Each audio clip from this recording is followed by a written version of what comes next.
जी, आज से हम अपने जो हमारा चैप्टर है, जो हमारा 5th यूनिट है सेल साइकिल, उसको हम स्टार्ट करेंगे। Recall cell theory. Cell theory को आप रिकॉल करें जो आपने पीछे पढ़ी है। A key element of cell theory is all cells arise from pre existent cells by cell division. जितने भी जो सेल्स होते हैं वो अपने जो उनके पिछले जो उनके सेल्स होते हैं जो पहले एग्जिस्ट कर रहे होते हैं उनसे आगे बनते हैं, और इस प्रोसेस को हम सेल डिवीजन कहते हैं।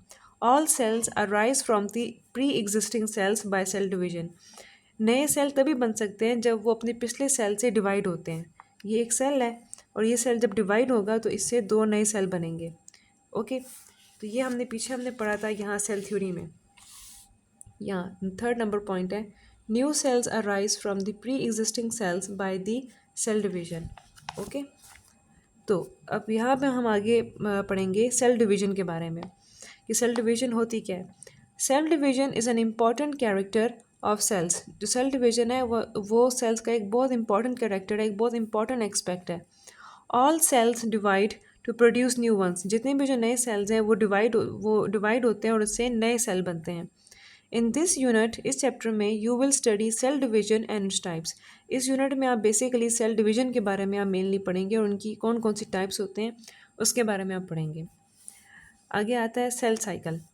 Cell cycle in living organism many processes like growth, reproduction, repairing and healing are dependent on cell division.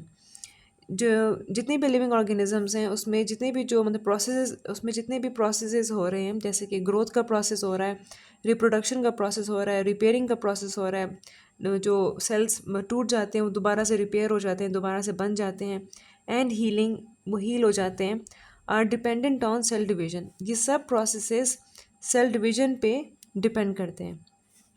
When a cell divides, जब एक सेल डिवाइड होता है, इट प्रोड्यूसेस डॉटर सेल्स। जब एक सेल डिवाइड होता है तो उससे जो है उसकी दो डॉटर सेल्स बन जाते हैं। डॉटर सेल्स यहाँ उसका मतलब ये नहीं कि यहाँ पे सन सेल्स भी नहीं बनते हैं, डॉटर सेल्स ही क्यों होते हैं, इट डजंट मीन दैट।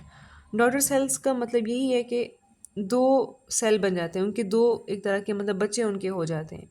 ये एक सेल है और ये डिवाइड होता है और उससे दो नए सेल बन जाते हैं। यही सेल दो सेल्स में डिवाइड हो जाता है।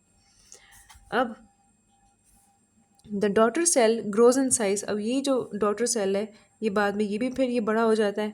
ये जो सेल है ये बड़ा हो जाता है और and begin to perform their functions, और ये अपने वही सेल वाले फंक्शंस परफॉर्म करने लग पड़ता है। आफ्टर मेच्योरिटी, जब ये मेच्योर हो जाते हैं, बड़े हो जाते हैं, डॉटर सेल्स डिवाइड अगेन। उसके बाद यही जो डॉटर सेल्स हैं जब ये मेच्योर हो जाते हैं तो ये आगे फिर डिवाइड हो जाते हैं और इनसे आगे इनकी आगे और जो डॉटर सेल्स हैं वो आगे फिर बनते जाते हैं and produce their next generation. जो अगली जो इनकी जो नेक्स्ट जनरेशन है उसको ये प्रोड्यूस करते हैं। The series of events that take place in a eukaryotic cell. ये जो एक सीरीज ऑफ इवेंट्स है, ये जो एक इवेंट हो रहा है, ये एक सेल है, इसके ये डिवाइड हो गया दो डॉटर सेल्स में। ये जो डॉटर सेल्स है ये पे बड़े बड़े हो जाते हैं और फिर आगे ये भी डिवीजन स्टार्ट कर देते हैं अपनी। तो ये जो एक सीरीज़ ऑफ इवेंट्स हैं that take place in a eukaryotic cell, जो एक यूकैरियोटिक सेल के अंदर होता है, जिसके यूकैरियोटिक सेल वो होता है जो हमने पीछे पढ़ा है कि जिसका जो न्यूक्लियस होता है वो एक प्रॉपर उसके इर्द गिर्द एक वॉल होती है, उसकी एक अपनी वॉल होती है, उसमें जो जितने भी ऑर्गेनलीज होते हैं वो सब अपने अपनी प्रॉपर जगह पे होते हैं, उसको हम यूकैरियोटिक सेल कहते हैं। और उसका जो मेनली जो उसका जो न्यूक्लियस होता है वो अपनी प्रॉपर उसकी एक वॉल होती है, उसके अंदर वो न्यूक्लियस पाया जाता है, उसको हम यूकैरियोटिक सेल कहते हैं। एंड ये ज़्यादा कॉम्प्लेक्स सेल होता है। लीडिंग टू इट्स रेप्लिकेशन, जिससे आगे इसकी डिवीजन होती है। The series of events that take place in a eukaryotic cell leading to its replication या leading to its division is called cell cycle. इसको हम सेल साइकिल कहते हैं।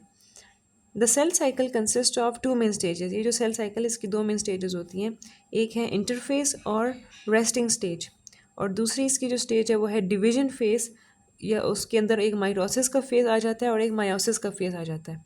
तो आज हम सिर्फ जो इंटरफेस है उसके बारे में पढ़ेंगे। इंटरफेस क्या होता है? The longest part of the cell cycle is the interface stage. जो सेल साइकिल का सबसे जो लॉन्गेस्ट जो पार्ट होता है, जो सबसे लॉन्गेस्ट जो इसका जो इवेंट होता है, जो सबसे लॉन्गेस्ट जो एक चीज़ जो सेल साइकिल की जो स्टेज होती है उसको हम इंटरफेस स्टेज कहते हैं। It is the period between the end of one cell division and the start of next division. ये वो पीरियड है, ये एक सेल डिवीजन से लेके जो अगली जो डिवीजन होती है बीच में, उसका उसका पीरियड है। मतलब ये एक डिवीज़न हो गई, जैसे कि यहाँ पे आपको मैंने अभी दिखाया, और ये एक दूसरी डिवीज़न हो रही है। इसकी जो अगली जो इसकी जो डॉटर सेल्स हैं वो भी अब डिवाइड हो रहे हैं। इसके दरमियान एक पूरा पीरियड है, एक पूरा टाइम लाइन है। इसके अंदर जो जो प्रोसेस जो ये जो स्टेज है, ये जो प्रोसेस हो रहा है इसके अंदर, ये जो स्टेज इसके अंदर गुजर रही है, उसको हम इंटरफेस कहते हैं। ये एक रेस्टिंग स्टेज है। अभी ये डिवाइड नहीं, मीनिंग कि अभी ये डिवाइड नहीं हो रहे। इस वक्त ये जिस स्टेज में है, ये सेल ये भी जिस स्टेज से इसमें से गुजर रहे हैं, उसको हम इंटरफेस स्टेज कहते हैं। In interphase the nucleolus and the nuclear envelope, जो न्यूक्लियोलस होता है ये एक ऑर्गेनेली होता है जो कि न्यूक्लियस के अंदर पाया जाता है, एंड द न्यूक्लियर इन्वेलप, जो न्यूक्लियस की जो वॉल होती है, आर डिस्टिंक्ट, वो बहुत ज़्यादा वाजे होते हैं। And the chromosomes are in the form of thread like chromatin. ये जो इसमें जो क्रोमोसोम्स होते हैं वो वो थ्रेड लाइक क्रोमेंटिन की फॉर्म में होते हैं। मतलब ये जो क्रोमोसोम्स होते हैं ये बिल्कुल धागे की शक्ल के होते हैं इसमें।